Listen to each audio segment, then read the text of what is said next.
Good evening friends, आप सभी का स्वागत है आपके अपने चैनल वर्चस में। मैं ध्रुव धनकर, फॉर्मर एसबीआई पीओ। आज आप लोगों के साथ एक आरबीआई असिस्टेंट की क्या सैलरी डिटेल्स रहती है विद सैलरी स्लिप शो करूंगा। मैं एक चीज़ पहले ही क्लियर कर देता हूँ, ये न्यू ज्वाइनी की सैलरी स्लिप नहीं है। अ, जो नए ज्वाइनीज हैं 2020 के जो सिलेक्टेड कैंडिडेट्स हैं उनको अभी तक, जहाँ तक मेरा नॉलेज है, जितने मेरे स्टूडेंट्स हैं उनमें से किसी को अभी तक सैलरी नहीं मिली है।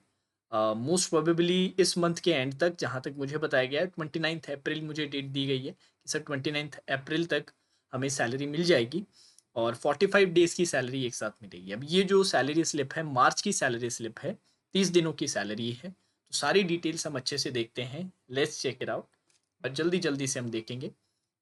स्टार्टिंग विद द बेसिक पे 15,400 रुपये है। Additional special pay 290 rupees, grade allowances 2200, DNS allowances 15,618, transport allowance 1000 rupees, perquisite allowance 7,299, convenience allowances 219, newspaper is 13, household is 33, special allowance is 2040, data charge allowance is 36, compensatory allowance is 1813 rupees, and the gross pay is 45,359। तो जो gross earning निकल के आ रही है वो 45,360 रुपये तक की है। अब डिडक्शंस अगर हम देखें तो एनपीएस का अमाउंट डिडक्शन है 3351, 3,351। प्रोफेशनल टैक्स का स्प्लिट पीरियड का है 200 रुपये, लाइसेंस फ़ी है 41, मील कूपन डिडक्शन है 160 रुपये का, एमएएफ आपका 225 है।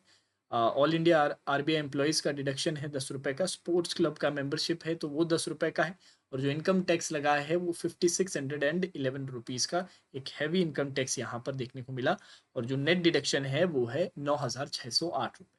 तो इन हैंड जो होम पे आ रहा है वो 35,751 है। अब इसके अलावा भी और पर्क्स है जो सैलरी स्लिप में इंक्लूडेड नहीं है। इस स्ट्रक्चर के अंदर जो आप देख रहे हैं उसके अंदर इंक्लूडेड नहीं है। अब जैसे कि मैंने आपसे कहा, हम मेरे जो न्यू ज्वाइनीज़ हैं, जो स्टूडेंट्स हैं, जो ऑलरेडी आरबीआई में इस साल एज ए असिस्टेंट ज्वाइन किए हैं, उनको 45 डेज़ की सैलरी एक साथ मिलने वाली है। और उन्होंने मुझे डेट बताया है 29 अप्रैल को। जैसे ही उनको सैलरी मिलती है तो वो सैलरी स्लिप मेरे साथ शो करेंगे और डिटेल में हम इसके बारे में बात करेंगे, और बाकी जो जो एलिमेंट्स हैं कि इसके अलावा और क्या-क्या पर्क्स रहते हैं और क्या-क्या चीज़ें, क्योंकि इसमें बहुत सारी चीज़ें ऐसी भी होंगी जो ईयरली बेसिस पे रहती होंगी या फिर क्वार्टरली बेसिस पे जो सैलरी स्लिप में आपको मे बी शो नहीं हो रहा है। तो वो सारी बातें तब करेंगे जब न्यू जॉइनीज़ की 45 डेज़ की सैलरी स्लिप मुझे मिलेगी। तो अभी के लिए बेसिक आइडिया देने के लिए, अब यार आरबीआई में वर्क करने का, अगर आरबीआई असिस्टेंट और अगर आप एक एसबीआई क्लर्क को अगर आप कंपेयर करते हैं या फिर एक आरआरबी पीओ को और आरबीआई असिस्टेंट को कंपेयर करते हैं, ज़्यादातर लोग आरबीआई असिस्टेंट का जॉब इसलिए प्रेफर करते हैं। एक तो सिटी जॉब रहता है, स्टेबल लाइफ रहती है, 5 डे अ वीक रहता है, पब्लिक डीलिंग नहीं रहती है, वर्क एनवायरनमेंट काफ़ी रिलैक्स रहता है इन कंपैरिजन टू बैंक के बाकी बैंक्स का अगर आप देखें, तो इसलिए स्टूडेंट्स इसे ज़्यादा प्रेफर करते हैं। ठीक है। बाकी इन हैंड सैलरी भी 45,000 स्टार्टिंग के लिए बहुत अच्छी सैलरी है, ऑल्दो डिडक्शन भी 9,000 का है, और इन हैंड 35,751 रुपये आ रहा है। बट इसके अलावा भी और भी पर्क्स रहते हैं और भी एडवांटेजेस रहते हैं in comparison to other bank jobs. ठीक है। अब जो जो स्टूडेंट इस साल प्रिपरेशन कर रहे हैं उनके लिए एक छोटा सा सजेशन मेरी ओर से, गाइडली जो हमारे पुराने स्पॉन्सर है उनकी करंटली अभी मेंस और प्री का एक बंडल पीडीएफ कोर्स चल रहा है। अगर आप इनमें से प्री या मेंस के लिए प्रिपरेशन करना चाहते हैं तो डिस्क्रिप्शन में नीचे आपको लिंक मिल जाएगा, आप जाके परचेस कर सकते हैं।